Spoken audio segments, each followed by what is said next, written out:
Así continuamos en esta mañana nuestro estudio del Catecismo Bautista. Estamos ahora en la pregunta número 57 y la pregunta número 57 la vamos a repetir todos juntos y la vamos a repetir también la respuesta. Vamos a leerla, está ahí en pantalla. Dice, ¿cuáles son las razones anexas al segundo mandamiento?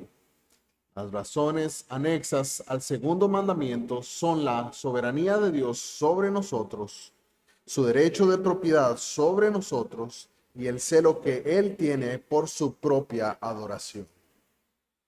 Si responde esta pregunta de nuestro catecismo. Recordamos, estamos en medio de una serie de preguntas que vienen hablando acerca del segundo mandamiento. Segundo mandamiento, podemos leerlo en Éxodo capítulo 20, versículo 4 en adelante. Dice, no te harás imagen, ni ninguna semejanza de lo que está arriba en el cielo, ni abajo en la tierra, ni en las aguas debajo de la tierra. No te inclinarás a ellas, ni las honrarás, porque yo soy Jehová tu Dios, fuerte, celoso, que visito la maldad de los padres sobre los hijos, hasta la tercera y cuarta generación de los que me aborrecen.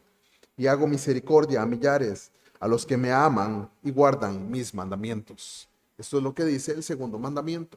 El segundo mandamiento, estamos viendo anteriormente, es hacer imágenes para la adoración. Hacer imágenes para la adoración, ¿verdad? Vimos, el pastor tocó la forma en que estas imágenes muchas veces en el pasado, ¿verdad? Las culturas paganas han creado imágenes para adorarla, ¿verdad? Para postrarse delante de ellas, ¿verdad? En esta forma, también vimos que demanda positivamente este mandamiento y que restringe y dice, esto no se debe hacer de acuerdo a este mandamiento. Pero ahora en esta pregunta nos viene diciendo cuáles son las razones anexas al segundo mandamiento. Nos dice cuáles son las implicaciones que tiene este segundo mandamiento de no hacer imágenes para nosotros en nuestras vidas.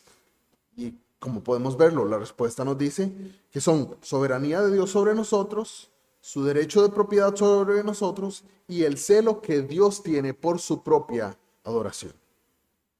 Bueno, Bedón responde y hace más preguntas, y con respecto a estas preguntas él responde de forma bíblica, toma pasajes, ¿verdad? Para recordarnos, es Dios el Señor, ¿verdad? En Levítico 19:4 leemos, hay solo un resumen de eso, y dice, no os volveréis a los ídolos, ni haréis para vosotros dioses de fundición. Yo Jehová, vuestro Dios. Ese pasaje de Levítico, el Señor viene contrarrestando, hablándole al pueblo de Israel de que no, definitivamente no deben hacer ídolos para adorar. No deben hacer imágenes de cosas que están en los cielos, en la tierra, cosas que se arrastran, animales, aves, reptiles, ¿verdad? Nada de esto deben hacer para adorar. ¿Y cómo asegura el Señor esto? Yo, Jehová, vuestro Dios. El Señor está hablándoles en forma de pacto. Señor, y eso tiene mucho que ver con la forma en la cual el Señor está hablando al pueblo de Israel. El Señor le está hablando en forma de pacto. Está entrando en pacto con ellos, en una relación, no solamente como Dios, el creador de todas las cosas, todas las criaturas deben someterse a Él, a su dominio, a su gobierno, por cuanto las ha creado. Ahora Dios está hablando con su pueblo en una relación de pacto. Anteriormente vimos cómo el Islam, por ejemplo, en sí mismo la palabra significa sumisión, ¿verdad? Y una de las cosas que requiere el Islam es la sumisión, sometidos bajo esta enseñanza, ¿verdad? Que el Corán da. Dios, a pesar de merecer toda sumisión de todas sus criaturas, el Señor decide entrar en pacto, en una relación de pacto con ellas, en una relación de pacto con la humanidad. Y esa relación de pacto es totalmente distinta a la relación de sumisión que predica esta otra religión. Es una relación mayor, mejor. Por eso el Señor nos da esta imagen de pacto en otro tipo de relaciones, como en el matrimonio. El Señor nos da una relación de pacto para relacionarnos unos a otros dentro del matrimonio. Y de hecho esa es la forma en que el Señor lo compara, ¿verdad? Vemos la comparativa entre Jesús y su iglesia, forma de pacto. Así también lo tenemos para nosotros como criaturas en medio de la relación matrimonial. Él nos dice, sí, yo soy el Señor. ¿Es esta una razón por la que debemos adorarlo? Bueno, definitivamente. En Salmo 95:6 leemos, venid, adoremos y postrémonos, arrodillémonos delante de Jehová, nuestro Hacedor. En este pasaje del Salmo 95 tenemos el hecho de que está hablando acerca de todas las cosas, de toda la creación. De nuevo, está hablando anteriormente de que del Señor en su mano están las profundidades de la tierra y las alturas de los montes son suyas. Suyo también el mar, pues Él lo hizo, y sus manos formaron la tierra seca. Y después de decir todas estas cosas acerca de Dios, que es quien tiene dominio y control de todas las cosas, les llama al pueblo, venid, adoremos y postrémonos, arrodillémonos delante de Jehová, nuestro Hacedor, porque Él es nuestro Dios, nosotros el pueblo de su prado y ovejas de su mano. Este llamado a adorarle, porque Él es el Señor, definitivamente. Por tanto, ¿es la idolatría un acto de rebelión contra Él? Sí, sí es un acto de rebelión contra Él. Daniel 9:5, el profeta, nos habla de manera explícita y dice en este pasaje, hemos pecado, hemos cometido iniquidad, hemos hecho impíamente, hemos sido rebeldes y nos hemos apartado de tus mandamientos y de tus ordenanzas.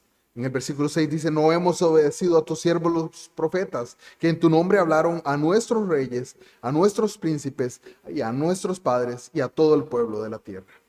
Daniel está reconociendo, el tiempo ha llegado. Daniel sabe que han pasado la cantidad de años definida por el Señor cuando les llevó al exilio. Ahora llama al pueblo de Israel, llama al pueblo que se encuentra en esclavitud, que se encuentra en exilio. Y les dice, reconozcamos nuestro pecado, porque nos hemos rebelado contra Dios. ¿Cómo? Adorando ídolos, adorando imágenes, adorando conceptos ajenos a la verdad revelada de Dios.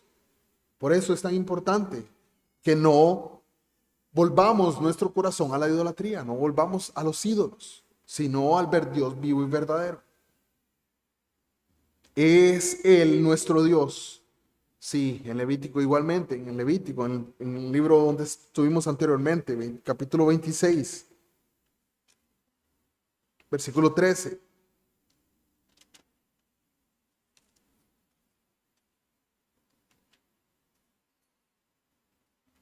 Nuevamente tenemos que, el Señor habla de esta manera y dice, yo Jehová vuestro Dios, que os saqué de la tierra de Egipto para que no fueseis sus siervos, y rompí las coyundas de vuestro yugo, y os he hecho andar con el rostro erguido. ¿Quién? Yo Jehová vuestro Dios. ¿Es Él nuestro Dios? Sí, es Él nuestro Dios. Y en este pasaje particular, llama al pueblo de Israel. Yo, Jehová vuestro Dios, he sido el que les he sacado de la tierra de Egipto, de la esclavitud. Nosotros que nos reunimos en este día a adorar al Señor aquí, ¿quién nos ha salvado?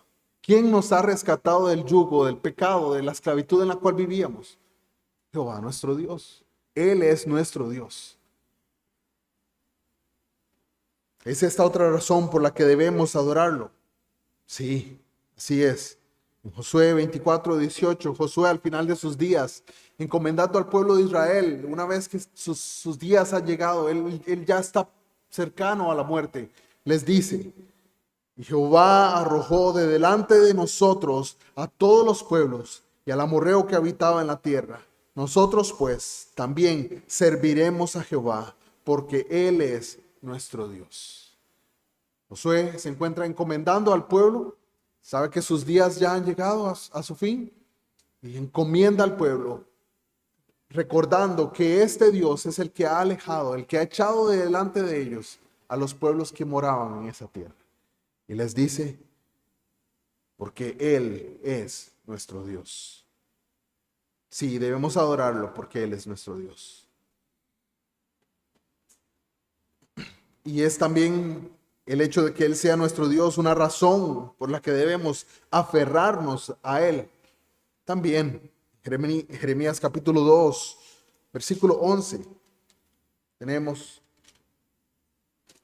una narración que nos habla acerca de esto y dice Jeremías 2:11. ¿Acaso alguna nación ha cambiado sus dioses, aunque ellos no son dioses? Sin embargo, mi pueblo ha trocado su gloria por lo que no aprovecha. Jeremías 2:11. ¿Verdad? En este caso está hablando que incluso los pueblos ajenos que adoran ídolos, ellos se aferran a sus ídolos. Ellos se aferran a aquellos ídolos que ellos mismos han hecho con sus manos. Pero el pueblo de Israel era rebelde y constantemente se encontraba apartándose del Dios, de la adoración al Dios vivo y verdadero. Nosotros debemos aferrarnos a Él, al Dios vivo y verdadero, porque Él es nuestro Dios. Esa es la razón por la que debemos, una de las razones por la que debemos aferrarnos a Él. Él es Dios, Él es el Creador, Él es hacedor de todas las cosas. Nosotros debemos aferrarnos a Él. Este reclamo es que incluso las naciones que adoran a sus ídolos se aferran a ellos. ¿Por qué el pueblo de Dios no se aferra al Dios vivo y verdadero? Debemos aferrarnos a Él. Y es una violación del pacto si no lo adoramos y nos aferramos a Él. Sí, es una violación del pacto. En Deuteronomio capítulo 31, versículo 20, podemos leer esto. Dice Deuteronomio capítulo 32, versículo 20.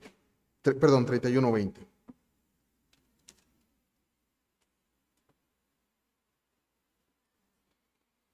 Porque yo les introduciré en la tierra que juré a sus padres, la cual fluye leche y miel.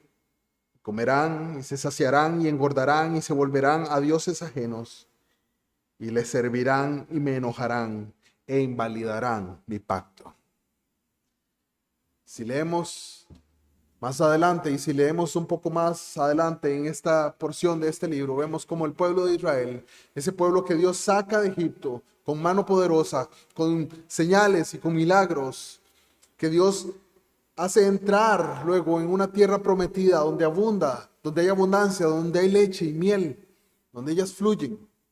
Una vez que entran en esa tierra prometida y están sentados, están conformes, se vuelven a los ídolos e invalidan el pacto que Dios ha hecho con ellos. Es una violación del pacto con Dios, volvernos y adorar a ídolos que no son Dios. Sí, sí es una violación al pacto. De hecho, el Señor les advierte y les da muchas advertencias de cómo castigará la violación a su pacto. Dice que si ellos violan su pacto, Él les sacará de esa tierra y les llevará a una tierra ajena, a una tierra donde vivirán nuevamente en esclavitud. Y eso es lo que sucede con el pueblo de Israel. Para nosotros hay un llamado de Dios a no violar su pacto, a centrarnos y a concentrarnos en adorarle a Él y solamente a Él. ¿Cómo? Haciendo su voluntad conforme a lo que Él nos ha mandado. Cumplir nuestra parte del pacto que Él ha hecho con nosotros. Para el pueblo de Israel había demandas específicas sobre cómo vivir en la tierra, qué debían hacer, qué rituales debían llevar a cabo en medio de su adoración a Dios. El Señor también nos ha dado un pacto, un nuevo pacto. Él ha hecho un nuevo pacto con nosotros en Cristo Jesús. Y la demanda que Él tiene de nosotros, ahora que somos su pueblo, es a servirle con amor, con denuedo, con devoción, viviendo conforme a lo que Él nos ha mandado. ¿Es Dios un Dios celoso? Sí, Dios es un Dios celoso. Deuteronomio, ahí mismo en ese libro, capítulo 6, versículo 15, dice: porque el Dios celoso, Jehová tu Dios, en medio de ti está, para que no se inflame el furor de Jehová tu Dios contra ti y te destruya de sobre la tierra. El Señor da a conocer que Él es un Dios celoso en medio de este llamado que hace al pueblo de Israel a obedecer sus mandamientos. El Señor llama al pueblo a permanecer, a guardarlos, a permanecer en ellos, a caminar en ellos, porque Él es un Dios celoso. Pero no es un Dios celoso sin razón. Él no es caprichoso. Es un Dios celoso porque Él merece toda adoración. Él es debida a Dios, al Creador Supremo, al Ser soberano de toda la creación, sobre toda la creación, recibir adoración por parte de sus criaturas. Todos hemos sido creados, toda la creación, todo lo que Dios ha hecho ha sido creado con un propósito. Parte de ese propósito en nuestras vidas es adorarle a Él. Adorarle, reconocer que Él es Dios. Ese es nuestro propósito. Sabemos que el que hace algo, el que lleva a cabo una labor o crea una cosa o hace una silla con su martillo y sus clavos, martilla la silla y la pone y desea, ¿qué desea de esa silla? Que sirva para lo que fue creada. Esa silla debe servir para que se sienten, para que alguien tome ese lugar y pueda sentarse ahí, para que cumpla ese rol, para que cumpla esa labor. El Señor nos ha creado a nosotros con el propósito de exaltar su nombre y de adorarle. ¿Qué pasa si la silla no sirve para sentarse? No sirve para nada. Es desechada. Reparada puede ser, pero es desechada. El Señor cela a su creación, particularmente a su pueblo. Él es un Dios celoso.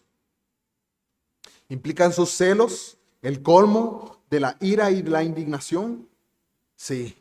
En Nahum, capítulo 1, versículo 2, tenemos que Jehová es Dios celoso y vengador. Jehová es vengador y lleno de indignación. Se venga de sus adversarios y guarda enojo para sus enemigos. Recordamos este libro del profeta Nahum, es una profecía a Nínive, a un pueblo que es enemigo de Dios. Y aún así el Señor le hace esta advertencia al pueblo de Nínive. Jehová es Dios celoso y vengador. Él está llamando a este pueblo que es enemigo de Dios a volverse de sus pecados. No hay nada que despierte más los celos de Dios que la idolatría. En Deuteronomio capítulo 32, versículo 21, leemos que no hay nada que despierte más los celos de Dios que la idolatría. Dice Deuteronomio 32, 21. Ellos me movieron a celos con lo que no es Dios. Me provocaron a ira con sus ídolos. Yo también los moveré a celos con un pueblo que no es pueblo. Los provocaré a ira con una nación insensata. ¿Hay algo que provoca los celos de Dios? Sí, es la idolatría. Es el inclinar, el postrar nuestros corazones como pueblo de Dios que Él nos ha llamado, que nos ha salvado, volvernos a los ídolos y adorar cualquier otra cosa que no sea Dios. Y cualquier otra cosa me refiero a cualquier otra cosa. Bueno, ¿qué otras cosas toman el lugar de Dios en mi vida? Bueno, todo aquello que quite el tiempo de la adoración a Dios. Todo aquello que quite de mi vida el tiempo que debería estar dedicándolo a orar, a buscar su palabra, a meditar en ella. Todo aquello que quite mi mente y mi corazón y los aleje de la adoración que solo Dios merece, todo eso se está convirtiendo en un ídolo para mí.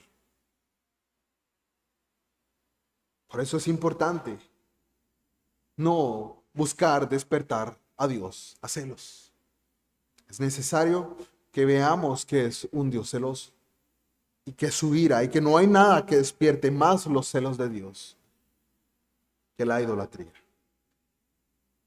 Nosotros como nación santa, como pueblo de Dios, nos llamamos, debemos entonces buscar alejar todo aquello que suplante a Dios o que quiera ponerse en nuestras vidas, en nuestros corazones, en ese lugar. ¿Visitará Dios la iniquidad de los idólatras? Sí. Jeremías 5:9 dice, no había de castigar esto, dijo Jehová, de una nación como esta, no se había de vengar mi alma. El Señor está hablando al pueblo de Israel, a su pueblo, está hablándole en esta ocasión, ¿verdad? Ellos se han apartado, se han vuelto a iniquidad, se han vuelto a los ídolos. El Señor dice de forma retórica, no había de castigar esto. No se había de vengar mi alma. Sí, el Señor va a visitar la iniquidad de los idólatras. Y la visitará en los hijos de ellos. Sí, Jeremías 32, ese mismo libro, versículo 18. Tenemos que haces misericordia a millares y castigas la maldad de los padres en los hijos después de ellos. Dios grande, poderoso, Jehová de los ejércitos es su nombre. Es interesante este pasaje y es importante que lo entendamos, porque también leyendo la siguiente pregunta, dice, y en los hijos de sus hijos. En Éxodo capítulo 34, versículo 7, tenemos también un pasaje similar que nos habla de esta forma. Dice, que guarda misericordia a millares, que perdona la iniquidad, la rebelión y el pecado, y que de ningún modo tendrá por inocente al malvado, que visita la iniquidad de los padres sobre los hijos y sobre los hijos de los hijos, hasta la tercera y cuarta generación. Esto nos lleva a hacernos una pregunta.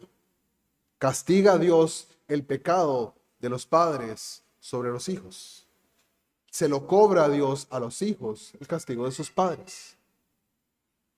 No. Bueno, pero este pasaje nos parece decir eso. Bueno, tenemos otro pasaje en Ezequiel capítulo 18, versículo 20. Voy a leerlo para ustedes. Lo pueden buscar después. Dice, el alma que pecare, esa morirá. El hijo no llevará el pecado del padre, ni el padre llevará el pecado del hijo. La justicia del justo será sobre él, y la impiedad del impío será sobre él. Bueno, si es así, si lo que el Señor está diciendo es así, en este otro pasaje que nos da más claridad sobre la justicia de Dios, porque tenemos en estos pasajes que el Señor castiga la maldad de los padres en sus hijos después de ellos. Está hablando, creo realmente, de las consecuencias que conlleva la maldad del pecado de los padres. Muchas veces vemos que en la línea en que sus padres le instruyeron y fueron creados, ellos continúan sobre esa línea. No está diciendo que va a castigar a los hijos por el pecado que cometieron los padres. Sería un Dios injusto al hacerlo. Él juzga justamente. Pero hay consecuencias en medio del pecado de los padres que se acarrean a la siguiente generación. Y eso es lo que el Señor nos está hablando en estos pasajes. El Señor visitará en sus hijos. El Señor está advirtiendo a este pueblo. El Señor está advirtiendo al pueblo de Israel que si ustedes continúan en la perversión, en la iniquidad, incluso sus hijos acarrearán las consecuencias de lo que ustedes están cometiendo ahora, del pecado que ustedes están haciendo ahora. Es una advertencia. Claramente está en medio de este pasaje que dice que guarda misericordia a millares, que perdona la iniquidad, la rebelión y el pecado, y que de ningún modo tendrá por inocente al malvado. Está hablando de la justicia de Dios. Está hablando de esta forma justa de proceder de Dios.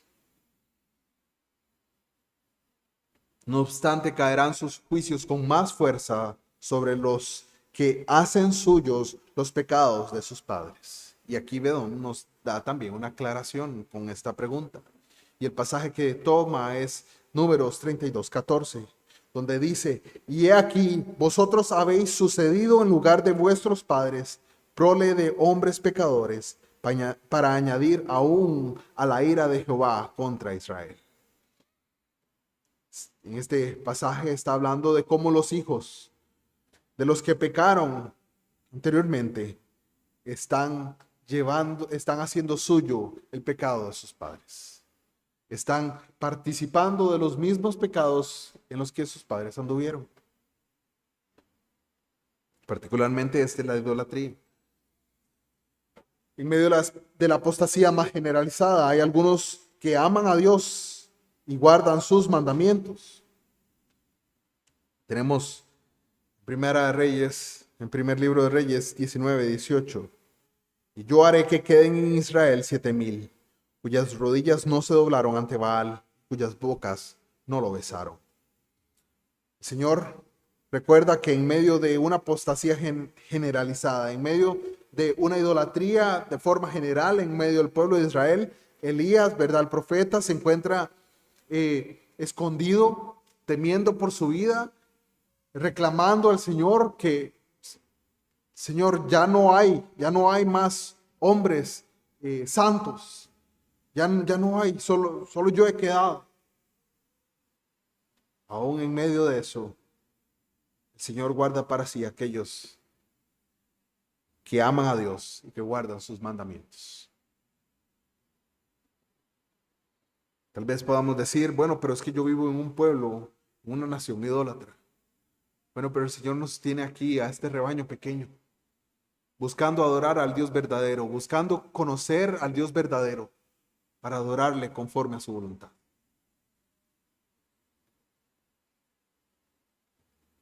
¿Pueden esperar los tales estar exentos de los juicios desoladores cuando vengan? Sí.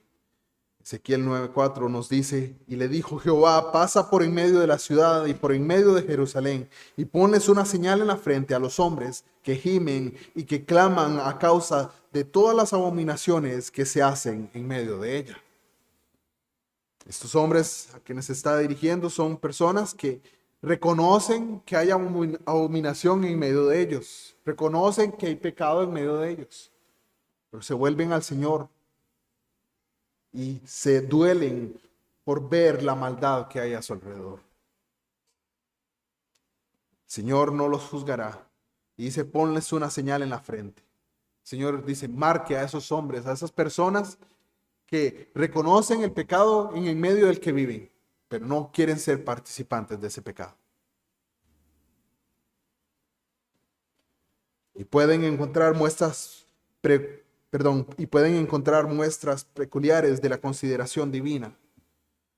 En el Salmo 103, versículo 17, nos dice: mas la misericordia de Jehová es desde la eternidad y hasta la eternidad sobre los que le temen, y su justicia sobre los hijos de los hijos.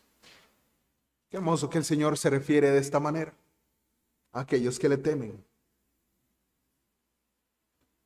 aquellos que reconocen a Dios, aquellos que encuentran que el Dios creador, el único Dios que merece toda adoración, ha dispuesto su revelación y nos ha dado a conocer quién es Él, para que temamos, para que le amemos, para que vivamos conforme a su voluntad, para que creamos en Él. Y Él promete misericordia desde la eternidad hasta la eternidad sobre todos los que temen su nombre. De esta manera concluimos esta pregunta y leemos nuevamente la pregunta para terminar. Dice así: ¿cuáles son las razones anexas al segundo mandamiento? Las razones anexas al segundo mandamiento son la soberanía de Dios sobre nosotros, su derecho de propiedad sobre nosotros y el celo que Él tiene por su propia adoración. Concluimos la escuela dominical y pasamos al receso, y a las